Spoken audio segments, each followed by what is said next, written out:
Halo semuanya, Bapak Ibu dosen dan teman-teman mahasiswa-mahasiswi akuntansi Fakultas Ekonomi dan Bisnis, Prodi Akuntansi. Perkenalkan, saya Desi Natala Siregar akan mempresentasikan makalah konsep pengakuan dan pengukuran pendapatan. Pada sesi awal ini, kita akan membahas pengertian dasar dari pendapatan dalam konteks akuntansi. Pendapatan merupakan salah satu komponen utama dalam laporan keuangan yang mencerminkan kenaikan manfaat ekonomi selama periode tertentu. Biasanya, dari aktivitas utama perusahaan seperti penjualan barang atau jasa, pentingnya memahami pengakuan dan pengukuran pendapatan tidak bisa diabaikan karena keduanya menentukan keakuratan laporan keuangan kita. Tujuan utama dari pengakuan pendapatan adalah memastikan bahwa pendapatan yang dicatat sesuai dengan periode yang sebenarnya. Dengan memahami konsep ini, kita akan mampu menyusun laporan keuangan yang transparan dan sesuai standar, serta membuat keputusan bisnis yang tepat. Pada slide berikut, kita akan membahas dasar-dasar pengakuan pendapatan. Prinsip pengakuan pendapatan didasarkan pada bagaimana dan kapan pendapatan tersebut dianggap telah diperoleh secara sah dan dapat diukur. Menurut PSAK dan IFRS, ada beberapa kriteria utama seperti adanya risiko dan manfaat yang dialihkan kepada pelanggan, pengukuran biaya terkait, serta kemungkinan penerimaan kas atau penagihan. Pengakuan pendapatan umumnya dilakukan saat seluruh kewajiban utama telah dipenuhi dan pendapatan dapat diukur dengan andal. Dalam praktiknya, momen pengakuan ini harus tepat agar laporan keuangan mencerminkan kondisi yang sebenarnya dan tidak menyesatkan. Jadi, pemahaman yang mendalam tentang kriteria ini sangat penting bagi kita sebagai akuntan untuk menjaga integritas laporan keuangan yang disusun. Selanjutnya, kita akan membahas tentang metode pengukuran pendapatan. Dalam praktik akuntansi, ada dua konsep utama yang sering digunakan, yaitu nilai wajar dan biaya perolehan. Nilai wajar mengacu pada harga yang akan diperoleh perusahaan jika menjual suatu aset dalam transaksi pasar yang sehat dan wajar. Sedangkan biaya perolehan adalah biaya historis yang dikeluarkan untuk mendapatkan pendapatan tersebut. Pengukuran yang akurat dan konsisten sangat penting agar laporan keuangan dapat dipercaya dan memenuhi standar. Oleh karena itu, dalam proses pengukuran pendapatan, kita harus memastikan bahwa data yang digunakan valid dan sesuai dengan prinsip akuntansi yang berlaku, sehingga hasilnya mencerminkan kondisi keuangan yang sesungguhnya. Pada bagian ini, kita fokus pada pengakuan pendapatan dari penjualan barang. Pendapatan dari penjualan barang harus diakui ketika semua syarat tertentu terpenuhi, yaitu saat barang telah dikirim ke pelanggan dan pelanggan telah menerima risiko dan manfaat dari kepemilikan barang tersebut. Kondisi yang harus dipenuhi mencakup penyerahan barang sesuai kontrak. Tidak ada lagi kewajiban utama yang tersisa dan perusahaan dapat mengukur pendapatan tersebut dengan andal. Contoh praktisnya adalah ketika perusahaan mengirimkan barang kepada pelanggan dan menerima bukti penerimaan, maka pendapatan penjualan dapat kita catat saat itu juga.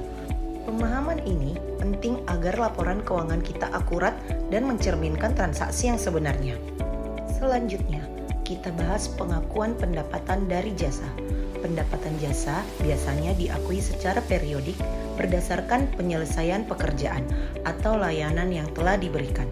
Prinsip utamanya adalah pengakuan pendapatan harus sesuai dengan tingkat penyelesaian pekerjaan yang dikenal sebagai konsep pengakuan berdasarkan penyelesaian jasa.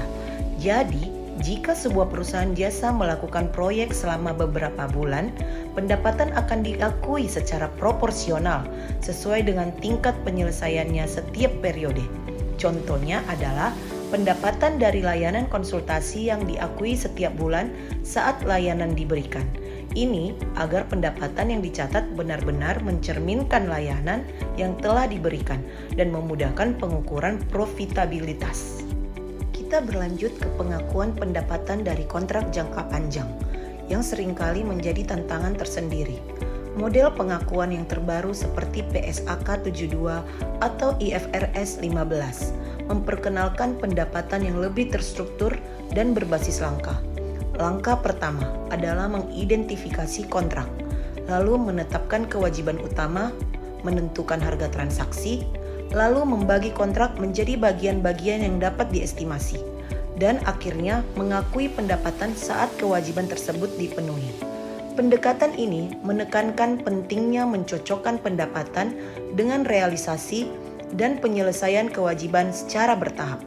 Dengan mengikuti langkah-langkah ini, kita bisa memastikan pengakuan pendapatan yang lebih akurat dan sesuai standar internasional maupun nasional. Selanjutnya, kita bahas pengakuan pendapatan dari lisensi dan royalti. Pendapatan dari royalti biasanya diakui saat hak atas royalti tersebut telah diperoleh dan manfaat ekonomi dari royalti tersebut dapat diukur dengan andal. Perbedaan utama antara royalti dan penjualan barang adalah bahwa royalti lebih bersifat berkelanjutan dan bergantung pada penggunaan aset oleh pihak lain. Sedangkan penjualan barang adalah transaksi jual beli yang selesai saat penyerahan barang. Contohnya adalah perusahaan penerbit yang mendapatkan royalti dari penjualan hak cipta yang diakui secara bertahap.